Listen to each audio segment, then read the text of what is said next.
Another quick anime recommendation for you.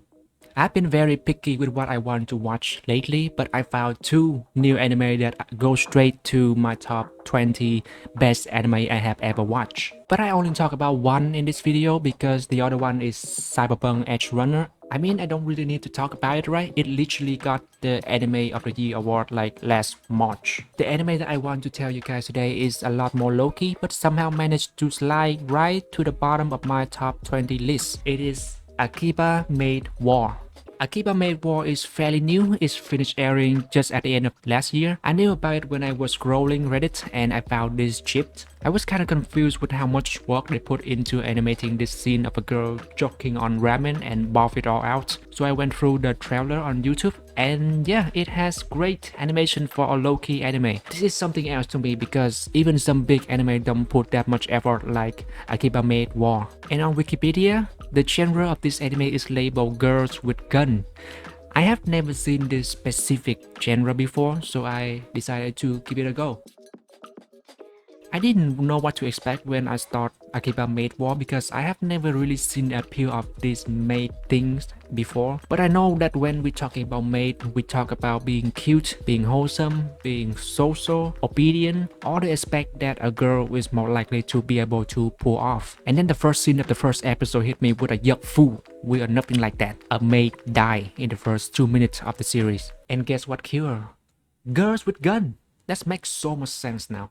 So the first scene already hit me with a question mark, and the next episode just keep making me more confused. One thing about Akiba is that it throws you right into this world of maidness and doesn't explain to you how it works at all. But in the first episode, my stupid brain did manage to figure out that this doesn't revolve around just one maid cafe, but it is a whole operations. These maids are willing to exterminate each other if this means they can still function under the high table. This information won't just directly show you, but you have to keep watching and find out by yourself through the conversations. I don't mind this, but what I do mind is the lack of background of the character, specifically the maid of the Tokoton Maid Cafe. We get to watch the show from the standpoint of a girl who is a rookie of the cafe named Nagomi, who has no idea about this operation thing, and she has to find out the hard way. And I'm like watching her POV because the more confused she is, the more confused I am. Another character that gets as much screen time as Nagomi is Ranko. She knows a lot about this operation, but she is emo as fuck, so we don't have much information from her as well. And the other character a bigger problem because they should have been the ones to provide info to Nagomi about what she is getting into, but they didn't, and there also aren't any episode that dive into their character and background as well. They are technically the main character as well, so I expect to learn more from them, but the show did not provide that. They only focus on Nagomi and Ranko. But luckily, the more you watch, the more sense it will make.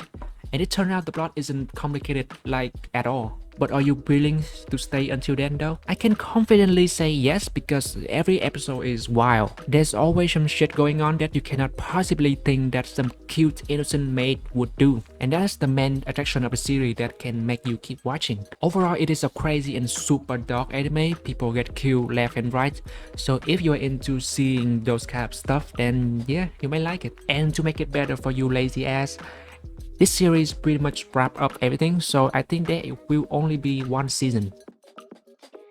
When we get to a few final episodes of the series, everything tends to make sense already, and that's when the better part comes. My favorite episode is when Ranko gets to go on a date, because there's finally an episode that won't include killing and fighting. And don't get me wrong, it's nothing bad about killing and fighting. It is literally the genre of this anime. It is just that this kind of episode that can help us cool down and start to learn more and appreciate the character, Ranko specifically. Because as I mentioned, she is very emo, she doesn't talk a lot, but she is one of the main characters of this show, so I want to know more about her. This episode is just beautiful, sad, and heartbreaking when it's come to an end. You know it when you know it. It is not super sad or anything because I have seen worse, but I don't get to see this quiet moment a lot throughout the series, so I appreciate a lot. And did Ranko deserve to die?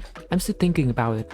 I mean, no one deserves to die, but does she have to die for the story to progress? But I won't question the decision of the director. Ranko dies and it is sad. I really thought there would be a big fight between Ton Tokoton and chairwoman Nagi, and Nagomi went John Wick mode for the first half of episode 12. Clearly, this is a build-up for a big battle, but the whole thing changed 180. I did not expect this is how Nagomi decided to solve the problem, and I'm too dumb to understand why they decided to do it. I can only assume that they want to give Nagi a good show, so she will reconsider about exterminating the cafe, because they know the fight is not going to end well, and Tuton Tokoton may be destroyed, and Ranko wouldn't want anyone else to die, so it is just best to please Nagi and move on. That's what I think, but that won't really give Ranko any justice.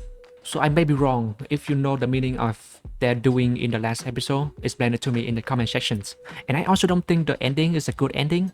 She ain't got no leg no more. I can see that she is very skilled with her wheelchair already, but damn, this is just sad. And the show will just end right there. What happened after Nagi died? How is everybody in the time skip? The show did not give us information again. But at least Nagomi looks very happy. That's what matters. Alright, so that's what I think about Akiba Maid War. It is not a super good anime, but it has some awesome dark comedy aspect that I really like. Some mid action, but being done by maid, so it gives a very different feeling. And finally, a decent but sometimes confusing and lack of information storyline. I give Akiba Maid War a 7.9 out of 10. If you guys want to find a quick anime that ends in one season with some waifus and a little bit of gore, make sure to check Akiba Maid War. And yeah, I hate to admit this, but after watching this series, I kinda want to visit a real maid cafe to see what's up. This is the end of the video. Thank you for watching. I will come back with another video.